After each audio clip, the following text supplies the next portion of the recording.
Hoje nós vamos falar sobre o livro de Enoque e um pouquinho sobre o livro de Jubileus. Eu separei aqui alguns textos para a gente ler, textos importantes, só que o irmão João ele vai trazer uma parte, o irmão João e o irmão Magno, eles vão trazer uma parte histórica. Eles vão falar um pouquinho dos essênicos, né? Essênios. Dos essênios. Eu também não conheço muito bem essa história. Já ouvi falar, mas o João ele deu uma pesquisada nisso. O irmão Magno vai trazer, eu acredito que a parte dos livros que entraram no cânon, quem estava por detrás disso. E as perguntas que eu faço de início é a seguinte: os livros, existe uma mentalidade no nosso meio, na verdade é uma lenda, vocês vão ver que é uma lenda, que todos os livros que estão na nossa Bíblia, eles foram colocados por homens cheios do Espírito Santo, e que Deus que foi que escolheu a dedo cada livro que entra e cada livro que sai. Isso é uma lenda que existe no nosso meio. Nós vamos ver isso através de fatos históricos, através de textos bíblicos. E, na verdade, vocês vão ver que a história não é bem assim, como os nossos pastores contaram para a gente. Sim, os livros que estão na nossa Bíblia são livros inspirados por Deus, mas tem livros lindos, inspiradíssimos por Deus, fora da Bíblia, por desígnio de Deus.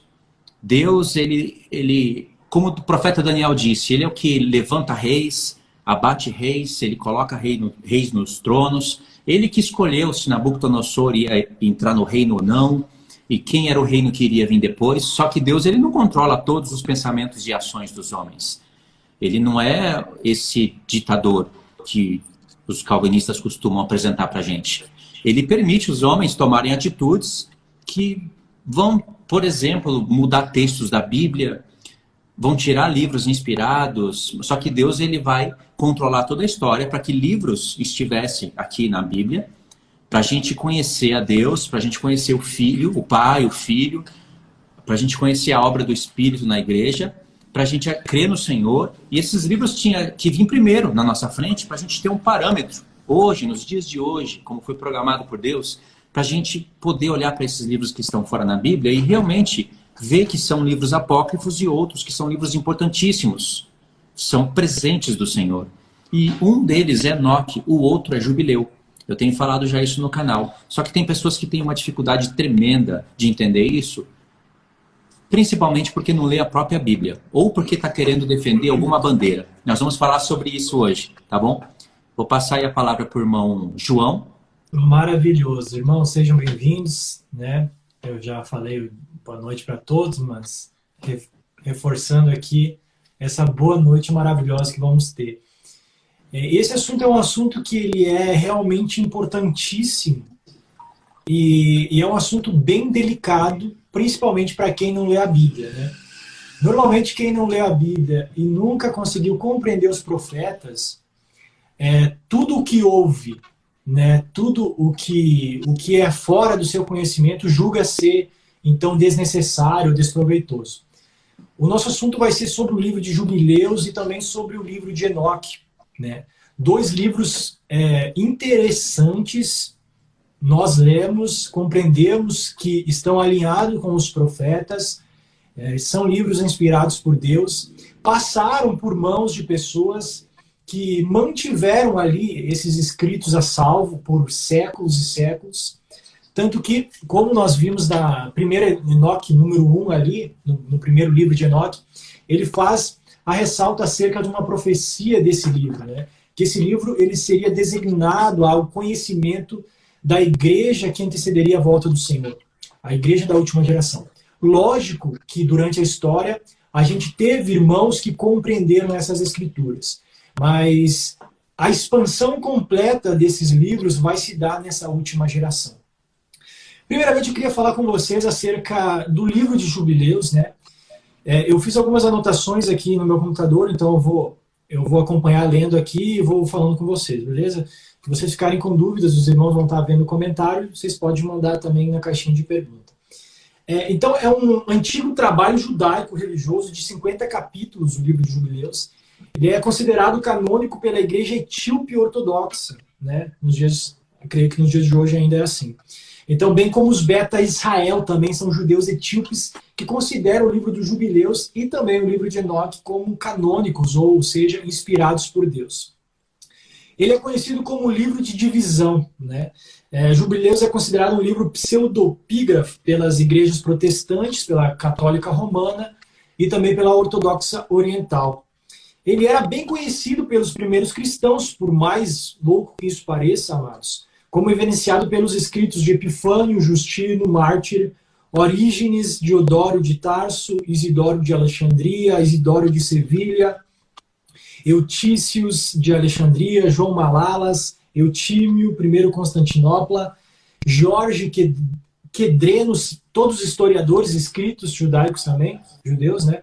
O contexto também foi utilizado pelos essênios, né? Uma comunidade, então, que teria inicialmente recolhido os manuscritos do Mar Morto.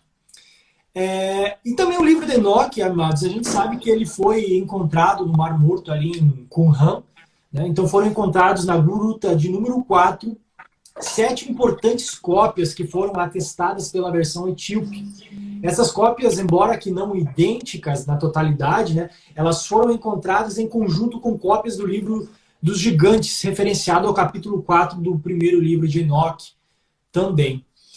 E para nós compreendermos isso, a gente vai precisar voltar no tempo e nos recordarmos quem foram os essênios, tá? Os essênios, eles têm um papel fundamental, porque esses escritos foram encontrados nas supostas, ali podemos dizer, bibliotecas ali do Mar Morto, onde era um deserto, onde os essênios costumavam estar, né? Depois eu vou fazer uma ligação muito semelhante a João Batista também, mas a gente vai compreender com o tempo aqui. Então, eles eram adeptos de uma seita judaica que existiu na Palestina, no Oriente Médio, entre o século II a.C. e I depois de Cristo ali. Os essênios, eles viviam afastados da sociedade no deserto, concentrados, eles viviam concentrados, peraí que eu me perdi aqui, concentrados em estudar a Torá e as Escrituras de uma forma completa e plena. Então eles se dedicavam e estudavam a Torá numa plenitude, tá? Então eles jejuavam, oravam, realizavam rituais de purificação, numa espécie de comunismo primitivo, se assim podemos dizer, no qual todos os bens eram de propriedade coletiva. A gente vai ver uma grande similaridade entre os essênios e a igreja primitiva nas suas práticas, tá? Em sua sociedade, em geral, eles excluíam, então, mulheres, e eles observavam rigorosamente os mandamentos de Moisés e obedeciam em uma estrita regra de disciplina codificada em manuscritos que regulava todos os detalhes da vida deles diárias, como foi achados ali no Mar Morto.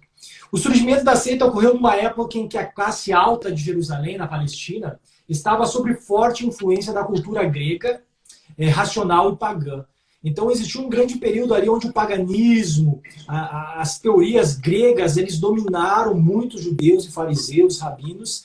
E vendo isso, então, um grande grupo ali, eles decidiram sair, né, dessa comunidade e ir para o deserto a fim de conseguirem viver a Torá em plenitude, tá? Uma das consequências da influência foi o afastamento entre o governo judeu local e alguns grupos religiosos que pregavam a defesa dos costumes mais tradicionais do povo. Tá?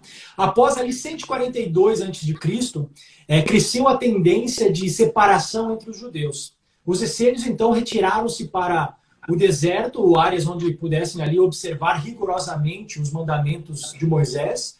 Né? Isso tudo que eu estou trazendo para vocês é também contextualizado no estudo do Rafael Rodrigues da Silva, da PUC, de São Paulo, um teólogo ali.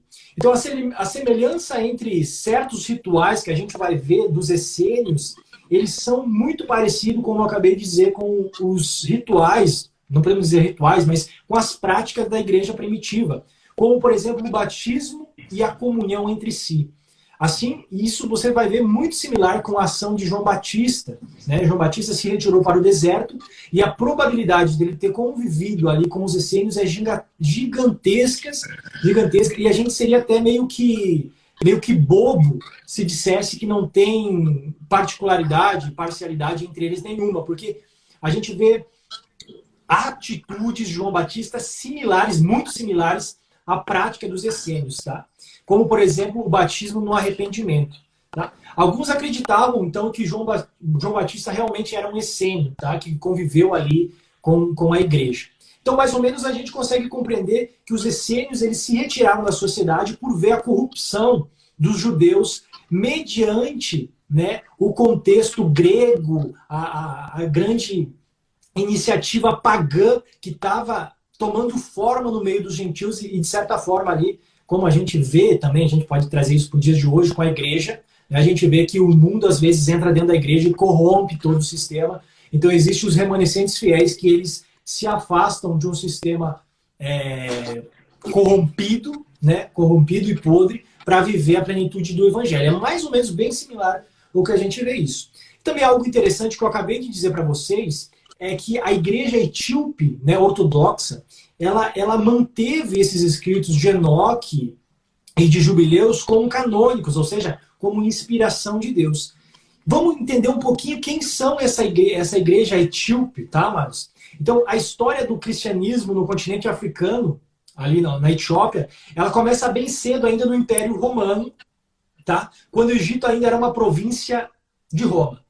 Segundo fontes religiosas e historiadores romanos, gregos e judeus, o cristianismo teria sido pregado no continente africano, primeiramente por Marcos. Então, Marcos foi um dos primeiros a pregoar ali na região da Etiópia o Evangelho do Senhor Jesus.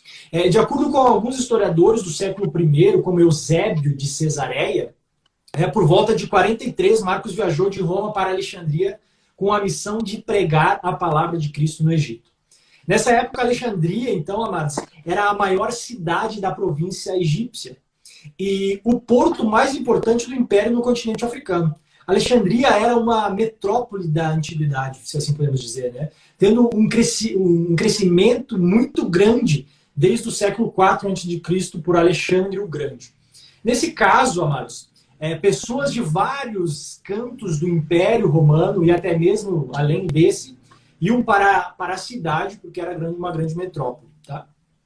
Porém, não foi apenas pelo fato de Alexandria ser uma cidade grande e movimentada.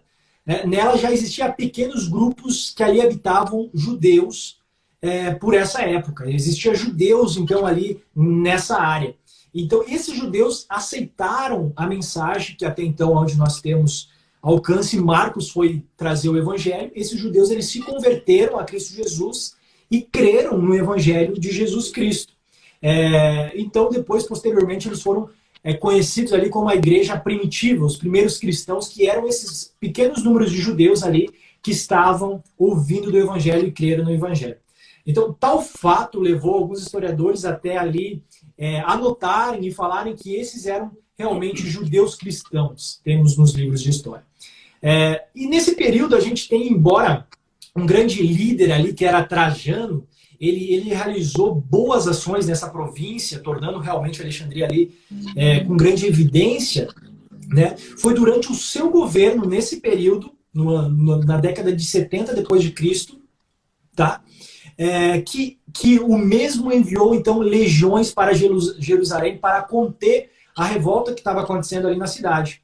Entretanto, o confronto foi tão implacável que parte da cidade foi destruída, né, que a gente sabe ali que se cumpriu, então, o cumprimento de Jerusalém ter caído ali, como Jesus falou, que não ficaria pedra sobre pedra. Então, legiões ali também da parte da Etiópia, do Egito, né, compostos ali por assírios, compostos ali pela linhagem árabe, eles foram para Jerusalém, a princípio, controlar a situação da cidade e acabaram, então, fazendo parte ali da legião que acabou destruindo Jerusalém.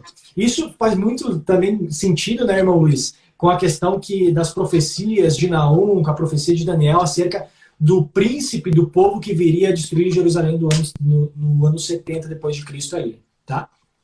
Então, em reação a tal ato, os judeus de Alexandria, nesse momento, né, eles se rebelaram contra a autoridade romana e o novo conflito, então, se instaurou ali em Alexandria. Tá? Esses judeus e os judeus que ali tinham se convertido ao evangelho, ao ver as tropas que estavam ali entrando em Jerusalém e destruindo, eles acabaram, então, se rebelando contra Alexandria, contra o governo romano ali. Então, tal episódio ali ficou conhecido como a Guerra dos Judeus. o general romano, então, Márcio Turbo, ele pôs fim à guerra, destruindo a colônia judia na cidade. Os judeus ali, então, eles foram realmente finalizados. Isso apaziguou por vários anos, então, a revolta dos judeus nessa área. No entanto, a situação do Egito iria piorar dali para frente, de tal forma, de tantas crises, que contribuiu muito para o avanço do evangelho. Então, a igreja primitiva ganhou muito alcance por meio da crise que se instaurou ali por conta dos judeus serem realmente exilados daquela área ali. Já vou criar o contexto, tá? A gente está falando de Enoque e Jubileus, para vocês compreenderem, tá? Só que eu preciso contextualizar a história, né? Então, ali a igreja ganhou muita potência, né? Ela conseguiu, então, a igreja primitiva ali, por meio do testemunho de Marcos, então, que trouxe o evangelho ali, ele, então, forma a igreja, aumentou o número de cristãos ali. Só que agora aconteceu um fato muito, muito interessante, amados. Ali foi por volta, então, agora do século III, que surgiu o termo copta, tá? Vocês vão compreender o que é copta, que faz parte e faz referência à igreja etíope, tá, irmãos? Que mantém os escritos de Enoque e de Jubileus como canônicos ou inspirados por Deus. Então essa palavra copta, ela vem do egípcio, né? Ela vem como Aiguptios, se assim posso dizer, né? Então surgiu assim essa palavra que eram os coptas. Os coptas, então, eles faziam parte dessa igreja etíope, tá? Só que essa igreja etíope, ela foi corrompida no século III com a expansão do Império Romano, com Constantino chegando até lá, então aplicando o catolicismo, o Império Romano, como sendo uma lei e uma ordem ali para a igreja daquele local, e com isso atribuiu vários valores e dogmas que ele trouxe do paganismo. E, de certa forma, ele que meio adestrou os cristãos ali, que levavam o testemunho de Cristo Jesus, tá? Então, dali também, amados, desse contexto, eu já vou chegar lá, calma, desse contexto aí, que a gente vê várias culturas sendo originalizadas. Por quê? Porque o Egito, ele tinha diversas crenças diferentes, tá? E quando foi, então, pregado acerca da ressurreição, acerca da alma ser eterna, do nosso espírito ser eterna, não soou esquisito para o povo do Egito ali, para o povo, então, ali da Etiópia, porque eles tinham costumes ancestrais acerca de que a nossa alma era eterna, que havia ressurreição, diversos expandimentos pagãos ali, tá? Só que, o que aconteceu, amados? O Império Romano, ele envolveu a crença dos cristãos primitivos envolto em um paganismo, tá? Então foi ligado muito à questão do deus Osíris, a questão do deus Sete, a questão da deusa Ísis, a questão do Néftis, né? Então, tipo assim, eles misturaram a crença, tá, irmãos? E por isso que hoje a gente vê que Maria é a rainha dos céus, é a mãe de Deus. Tudo isso foi misturado com as crenças que existiam naquele local, naquele tempo, acerca da ressurreição, das coisas espirituais. Foi uma grande mistura que foi envolvida ali. Então o evangelho ele se corrompeu bastante nesse tempo, tá? Essa mais ou menos um pouco de uma introdução daquele período, tá, irmão? Para que eu possa chegar no que eu quero aqui. Tá? Então a gente vê que o livro de Enoque, amados, ele foi encontrado e foi mantido, eu creio, particularmente falando, né, que ele foi reescrito pelos essênios. Tá? Os essênios eles foram um povo que não se contaminaram com a prostituição que os judeus, que estava acontecendo ali com os judeus, com inteligência grega, com a sabedoria grega que estava tomando forma ali, com o paganismo que estava se misturando com o judaísmo. Tanto que Jesus advertia muito ali a questão dos fariseus, dos saduceus, porque eles eram hipócritas com aquilo que eles praticavam, eles não faziam de coração. Esses judeus essênios que foram retirados para o deserto, eles realmente tinham uma intenção genuína no coração, tá?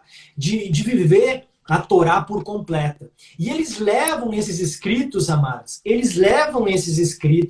tá, para o Mar Morto, né, os Jubileus, e também Enoque, que depois o irmão Luiz vai falar e vai ligar com os pontos da Bíblia, tá? E esses textos, eles são guardados e ensinados entre eles.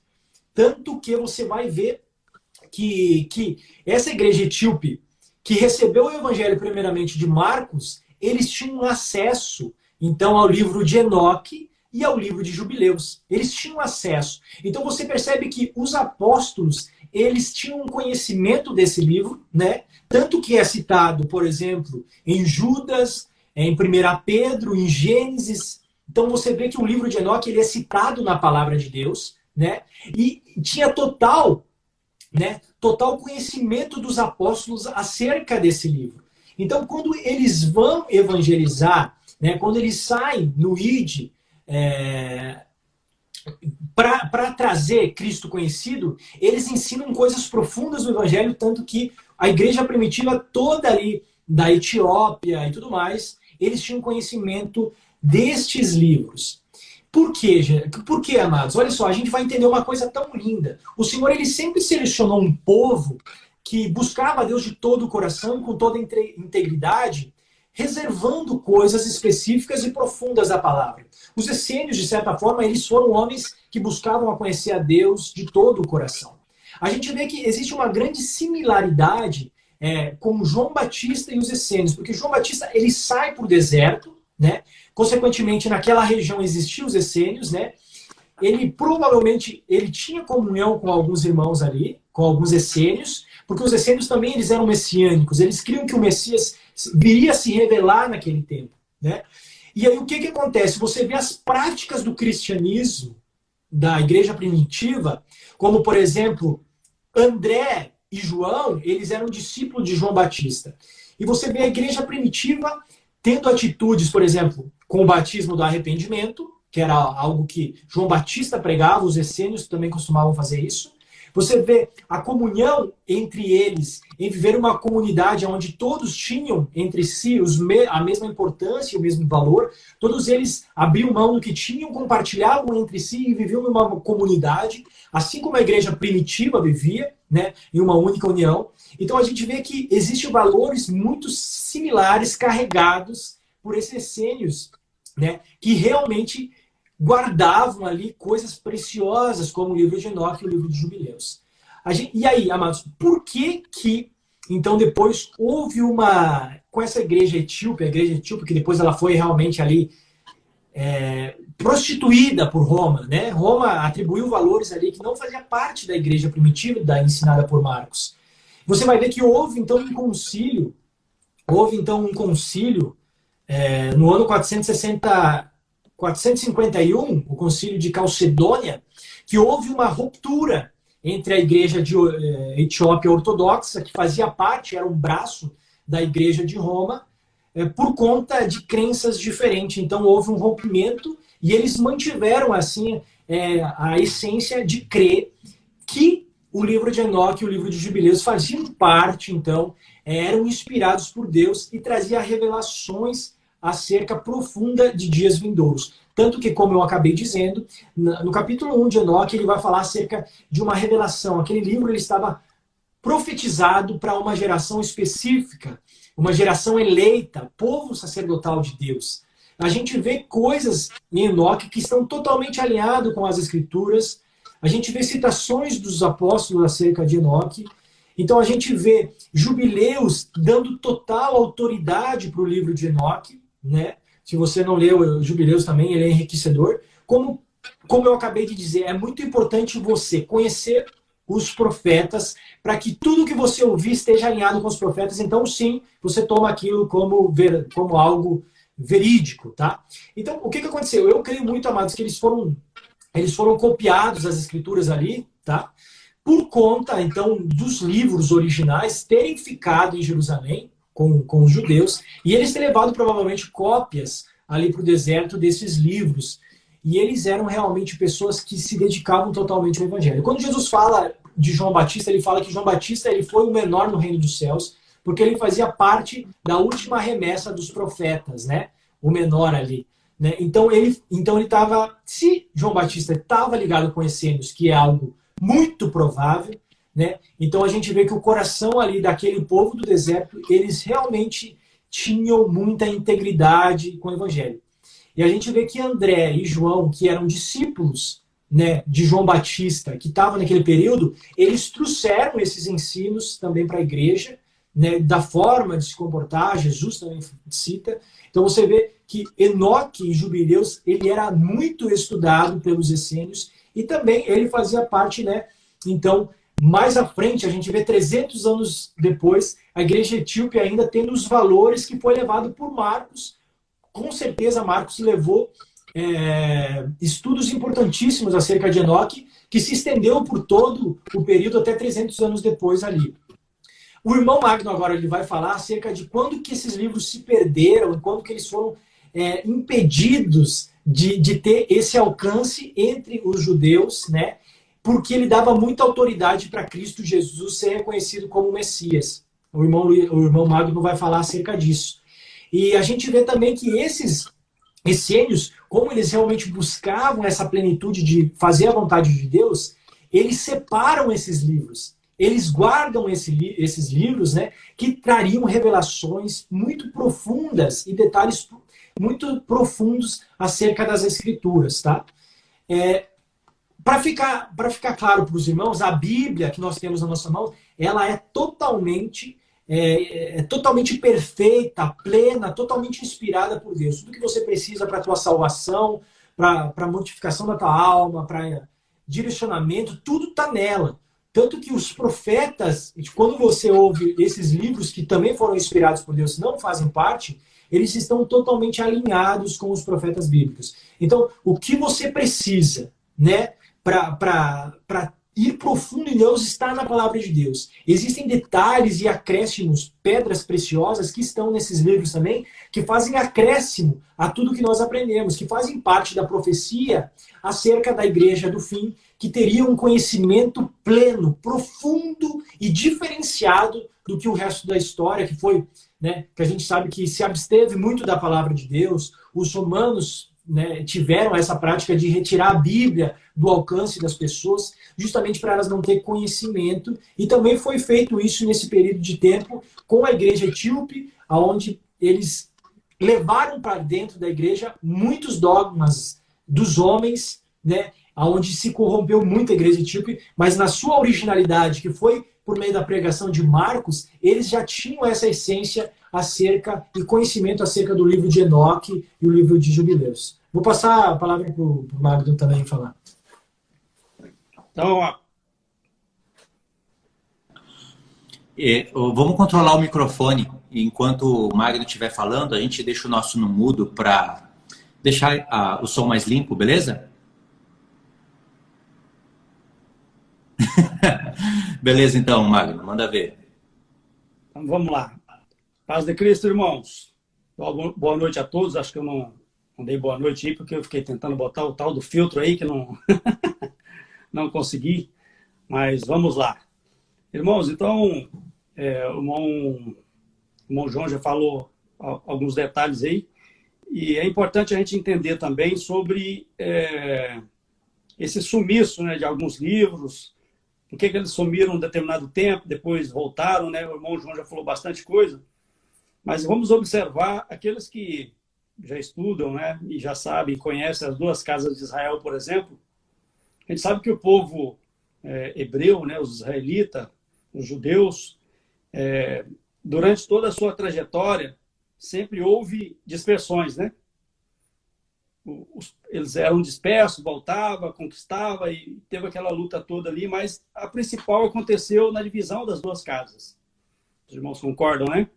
Então, quando houve a divisão das duas casas, principalmente o reino do norte, ele sumiu no mundo, né, como se diz, e não voltou mais.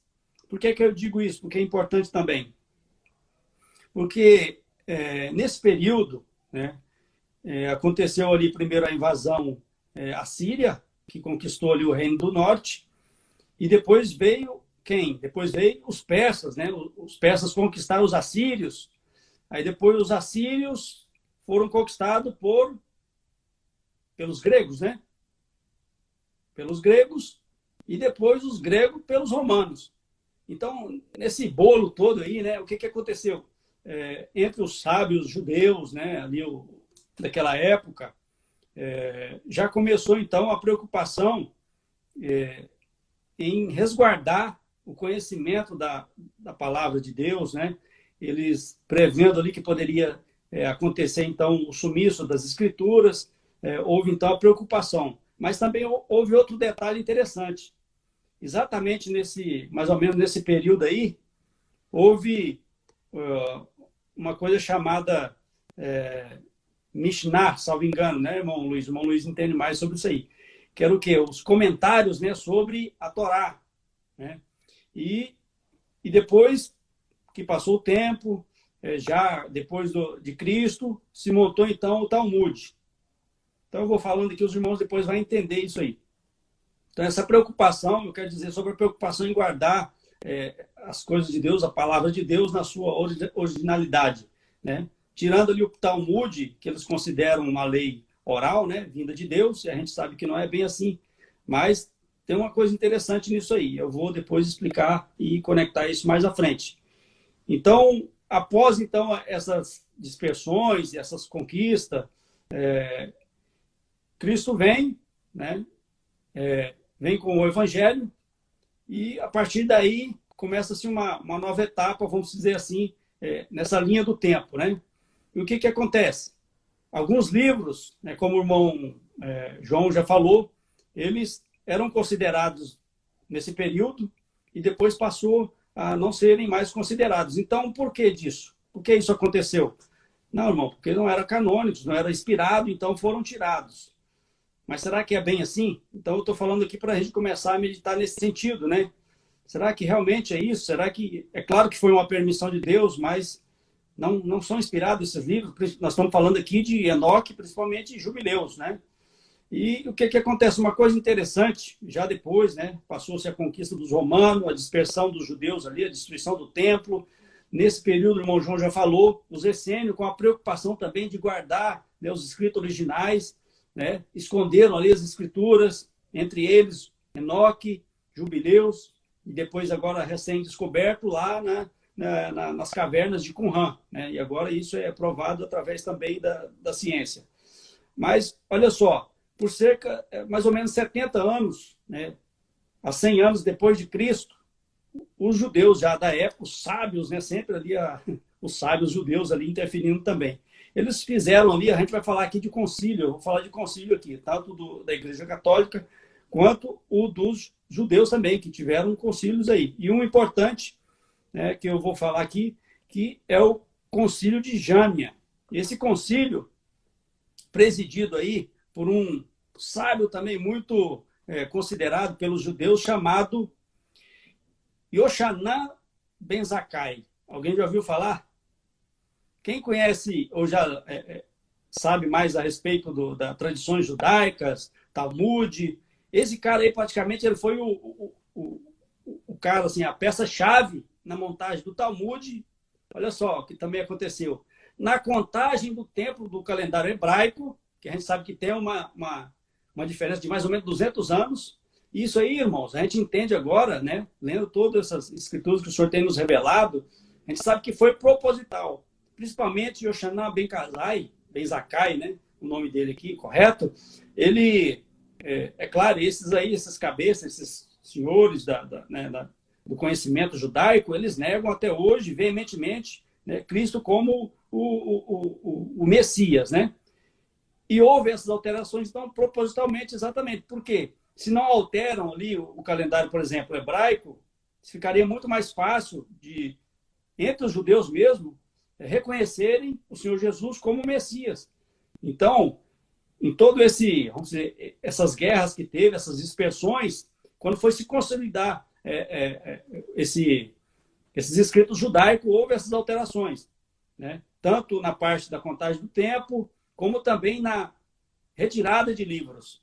Exatamente no concílio aí de Jâmia, em que esse rabino era o que presidia, ou seja, que estava à frente desse movimento, ele retirou, ou não consideraram canônicos, vamos dizer assim, essa palavra canônico, não sei se aplica ali ao hebraico, é mais para a Igreja Católica, mas em suma é a mesma coisa. ele considerou que esse livro não seria canônico, tanto ele como Jubileus e alguns outros.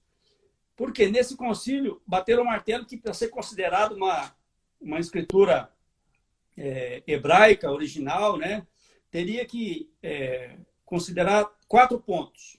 Ser escrito em hebraico, estar escrito dentro da Palestina, daquela região ali, ter sido escrito até por volta do exílio da Babilônia. Veja que eles foram limitando as coisas, né, para poder direcionar. E estar de acordo com a Torá. Então, se algum dos livros não tivessem esses 4 pontos aí, ali, não seria considerado. Então, por isso, Enoque e alguns outros foram retirados. Mas a gente sabe que não foi esse o propósito.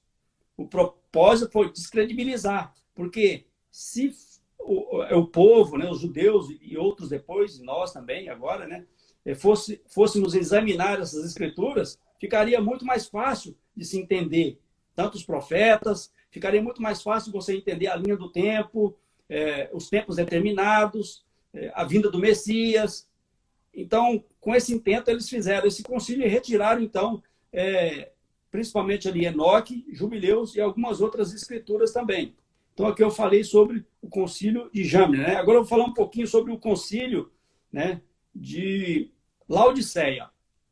Agora vamos para a Igreja Católica, para os romanos.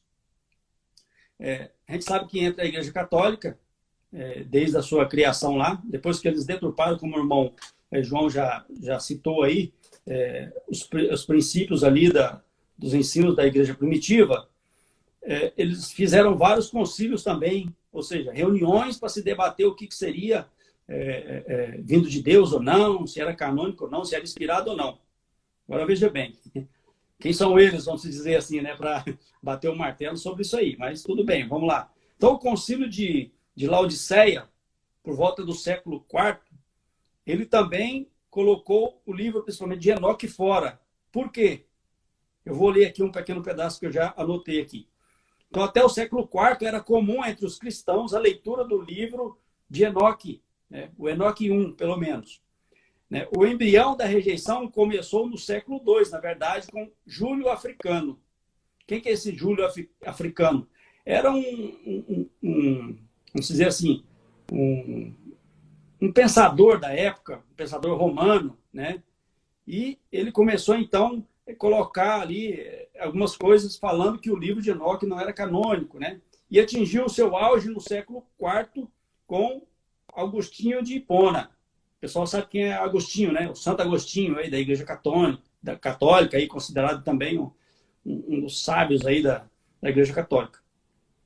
Porém, o posicionamento oficial da Igreja Católica, né, foi batido o martelo que o livro de Enoque, por exemplo, não era canônico, foi no concílio de Laodiceia.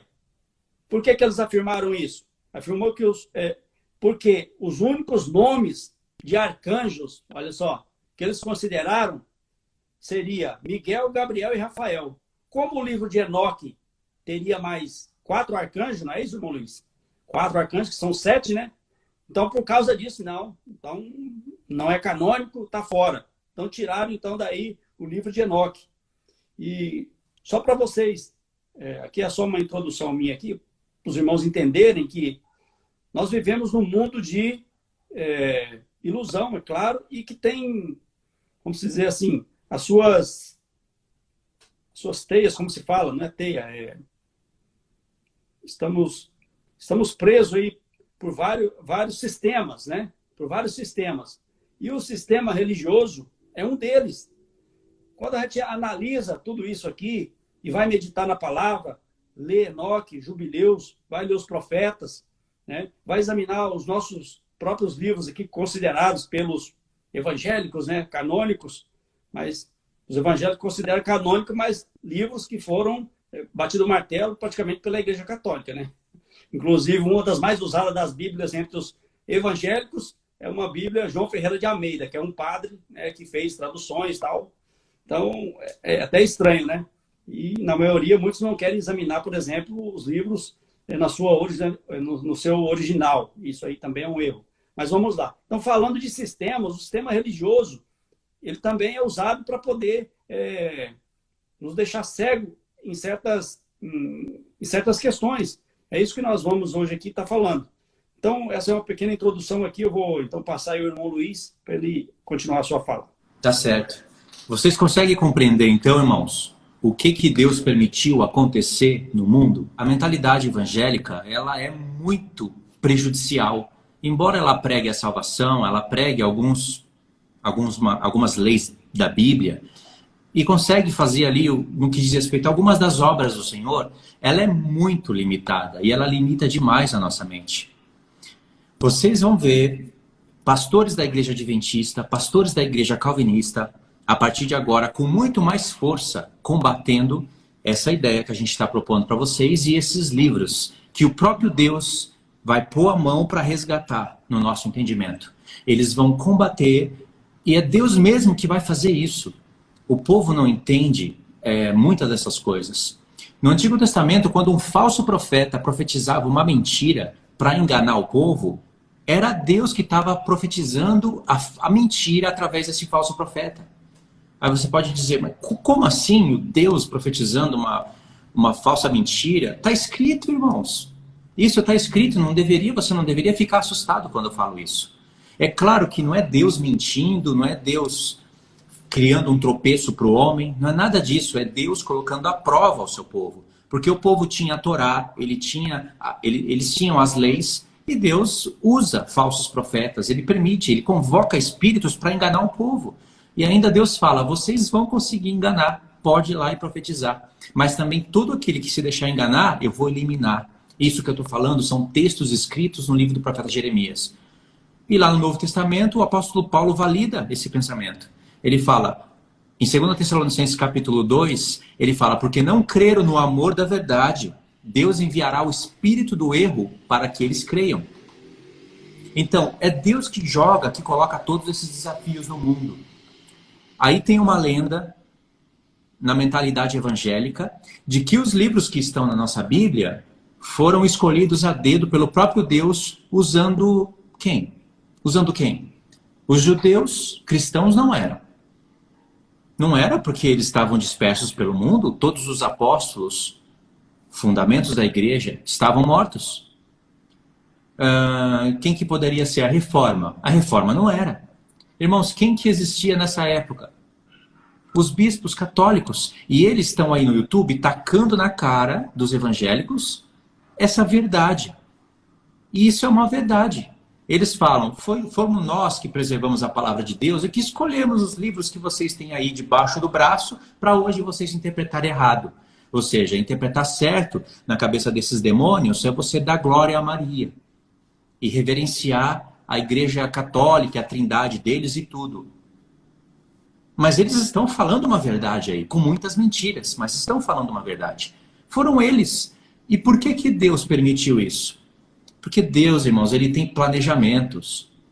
Deus não só permitiu os bispos católicos escolherem os livros que estão na nossa Bíblia, mas também permitiu outros livros serem criados, e livros perigosíssimos, livros que dividiria o mundo em um novo Adão e um antigo Adão. Dividiria o mundo entre Isaac e Ismael, entre Jacó e Edom. Por exemplo, o Talmud, que o irmão Magno mencionou. Esse Talmud é uma peste judaica. Mas os judeus têm isso como uma lei. Não é só oral, é uma lei supostamente oral que durou durante séculos. Olha a piada. Aí depois ela foi escrita no futuro para não se perder. E todos esses escritos são mandamentos humanos que afastam as pessoas de crerem até mesmo nos profetas. Quanto mais crer no Senhor Jesus. A prova disso que eu estou falando é um olhar para a terra de Israel. Todos eles reverenciam o Talmud.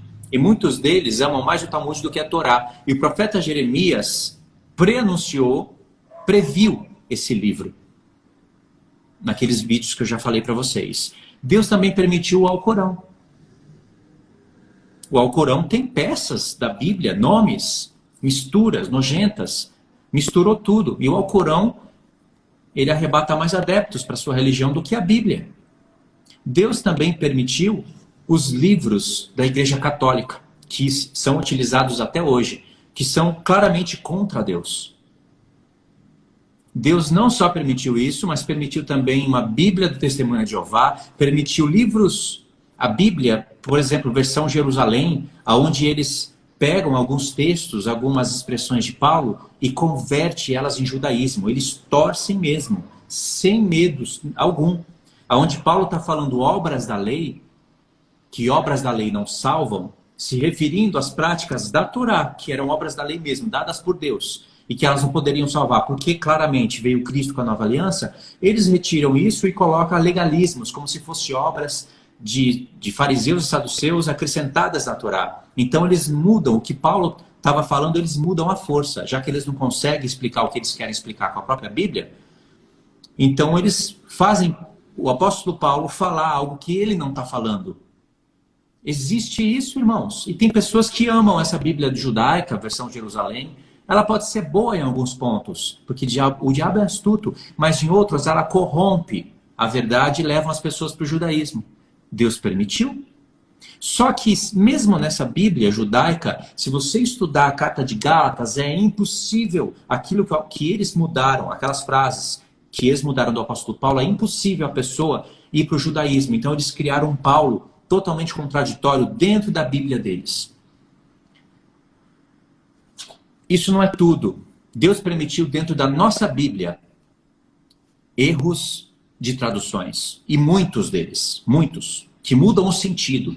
Deus permitiu, em 2 Tessalonicenses 2, alterações na palavra, aonde o texto está convidando você a ser pré-tribulacionista. Eu não posso agora provar tudo, mas eu só estou dando uma dica para fazer uma conexão com o que o irmão Magno falou, com o que o irmão João falou, mas eu vou ler os textos para vocês verem como isso é verdade. Então, tem textos calvinistas na nossa Bíblia. Deus permitiu. E aí, como é que fica tudo isso? Deus permitiu, irmãos, porque ele tem o plano de reverter tudo que é mal em bom. Tem grego, tem hebraico, tem pessoas que estudam, tem aplicativo. Deus previa tudo isso. E agora nós temos aí a Bíblia, que ela é suficiente, sim, para a salvação e para nos dar um bom parâmetro para colocar todas essas coisas à prova. E é aí que Deus está recrutando os sábios do povo, os verdadeiros sábios do povo. Porque esse assunto aqui, ele pode ser escândalo para alguns, mas é sabedoria para outros. Vocês estão entendendo aonde a gente quer chegar? A gente quer desbloquear a mente dos irmãos, mostrar para vocês que existe uma lenda na cabeça do povo, e que sim, a maioria das pessoas, elas não precisam ouvir isso que nós estamos falando, assim, não é que não precisa, todos precisam, mas pelo contexto de vida delas, isso não ajudaria elas. Isso daqui é para as pessoas que vão ter que pôr à prova, Deus vai ter que pôr à prova, vai ter que resgatar muitas verdades, porque o diabo ele já tem usado muitas religiões. Olha quantos livros dentro da igreja adventista, uma mulher dominando a mente de adventistas. Olha para o calvinismo. Eles lutam para validar esses livros. Falam que, claro, não estão no mesmo nível que a Bíblia, mas eles defendem muito mais esse livro do que a própria Bíblia. Eles estudam muito mais os livros deles do que a própria Bíblia. E se precisar torcer a Bíblia a favor dos livros deles, eles fazem. Agora, livros como Enoque e Jubileus, porque não estão na Bíblia deles, eles rejeitam. Olha a mentalidade. Vocês compreendem isso? Eu tenho aqui alguns textos para ler dentro do livro de Enoque, aonde vocês vão ver que o Espírito de Deus previa tudo isso que nós falamos, desde o que o João começou a falar, passando pelo irmão Magno, com os livros que ele citou, com os que eu citei. O livro de Enoque previa tudo.